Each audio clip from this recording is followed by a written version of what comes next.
सैलाब मुतासरीन की मदद के लिए पाक फौज सबसे आगे। जवानों ने बलूचिस्तान, सिंध और खैबर पख्तूनख्वा से सैलाबी रेलों में फंसे अफराद को रेस्क्यू किया। राशन, दवाइयाँ और दीगर इमदादी सामान भी तकसीम। फौजी अफसरान का 1 माह की तनख्वाह सैलाब मुतासरीन को देने का ऐलान। तनख्वाह रिलीफ फंड में जमा करा दी। पाक फौज की आवाम से इमदाद की अपील। मुश्किल घड़ी में हर मुतासरा शख्स की दादरसी यकीनी बनाई जाए। Army chief general Qamar Javed Bajwa की हिदायत। कोर कमांडर कॉन्फ्रेंस में आर्मी चीफ का बारिशों और सैलाब से तबाही और जानी नुकसान पर गहरे रंजो गम का इजहार। तमाम फॉर्मेशंस को ऑपरेशनल तैयारियां बरकरार रखने, तमाम वसाइल बुरोकार लाने की हिदायत। बारिश और सैलाब से तबाही। सिंध भर के सरकारी और निजी तालीमी इदारे 26 और 27 अगस्त को भी बंद रखने का ऐलान। कॉलेजेस ज़ेर आब हैं। तमाम कॉलेजेस और जामियात को सैलाब मुतासरीन के रिलीफ कैंप में तब्दील कर दिया गया। वज़ीर तालीम सिंध का बयान। स्वात में भी जुमा और हफ्ता तमाम तालीमी इदारे बंद रखने का ऐलान।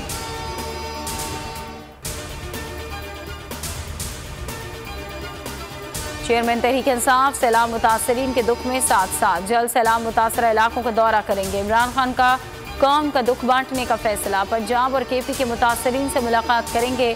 दौरे की शुरुआत जनूबी पंजाब से होगी। सूबाई हुकूमतों को हर मुमकिन मदद के लिए इक़दामात की हिदायत।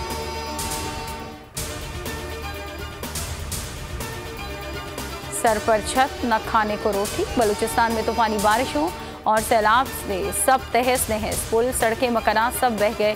कोहलू, डेरा बुगटी, बारखान, लसबेला, हब और ओथल हर जानिब तबाही के मनाजिर। सूबे का मुल्क से ज़मीनी राबता 12वें रोज़ भी मुनक़ता। मच बोलान हरक के करीब 120 साला पुल टूट गया। बोलान गैस पाइपलाइन बह गई। 4 बच्चों समेत मज़ीद 6 अफराद जाँ बहक। हलाकतों की तादाद 236 हो गई। 102 जख्मी। सिंध सैलाब से डूब गया। हज़ारों देहात ज़ेर आब। दादू, मुटियारी, पन्नू, आकल, सांगड़, टंडो मोहम्मद खान और जैकबाबाद में अबतर सूरत हाल। हैदराबाद, सखर, नवाबशाह में सड़कें सैलाबी पानी में डूबी हुई हैं। लड़काना में घर की छत गिर गई। खातून और बच्चा जाँ बहक। 3 अफराद जख्मी। रतुडेरों में घर की बैरूनी दीवार गिरने से राहगीर जाँ बहक। पक्का कला की फसील गिर गई। शिकारपुर में मंदिर की छत गिर गई। 2 अफराद हलाक। सूबे में अमवात 306 से ज़ायद हो गई। बारिशें, सैलाब और जनूबी पंजाब सब कुछ तबाह बर्बाद। शहर के शहर, देहात के देहात डूब गए। हर तरफ आहें और सिसकियाँ। खुले आसमान तले सैलाब मुतासरीन फाकों पर मजबूर। रुझान, जामपुर, राजनपुर, फाजिलपुर, डेरा गाजी खान में सिर्फ तबाही ही तबाही। तोसा शरीफ, कोट अद्दू, मुजफ्फरगढ़, अलीपुर में मुतासरीन इमदाद के मुंतज़िर। लाखों एकड़ पर खड़ी फसलें तबाह। जाँ बहक अफराद की तादाद 151 हो गई। 600 से ज़ायद जख्मी। पहले से ज़्यादा ख़तरनाक हो गया हूँ। इमरान खान कहते हैं फैसले करने और करवाने वालों को मुल्क का सोचना चाहिए। सारी दुनिया में पाकिस्तान का मजाक उड़ रहा है। ETC के इंटरव्यू के बाहर गुफ्तगू में कहा कि ये तहरीक इंसाफ की ताकत से खौफजदा है। सबसे बड़ी पार्टी के सरबराह को गिरफ्तार करने की कोशिश हो रही है और तासुर ये दिया गया है कि बनाना रिपब्लिक है जहाँ कोई कानून है नहीं। इंसानी दहशतगर्दी की अदालत से इमरान खान की अबूरी जमानत मंजूर। 1 लाख रुपए की जमानती मुचल के जमा कराने 1 सितंबर तक गिरफ्तार ना करने का हुक्म। चेयरमैन PTI सख्त सिक्योरिटी में ATC में पेश हुए।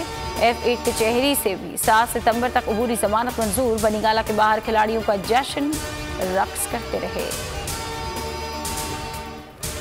और हुकूमत का जाना इमरान खान के लिए नेक शगुन साबित हुआ। अमेरिकी मैगजीन ने इमरान खान की तहरीक को इनकलाब का नाम दे दिया। फॉरेन पॉलिसी में लिखा, हुकूमत के खात्मे के बाद इमरान खान ने पाकिस्तान के सियासी नाखुदाओं को नाकू चने चबवा दिए। चेयरमैन PTI के खिलाफ केसेस से पाकिस्तान का सियासी बहरान मजीद संगीन होने का इम्कान। हेडलाइंस आप जान चुके। किसी भी खबर के लिए विजिट कीजिए हमारी वेबसाइट bolnews.com और देखते रहिए सिर्फ बोल न्यूज़। सब्सक्राइब करें और बेल दबाएं ताकि कोई खबर रह न जाए।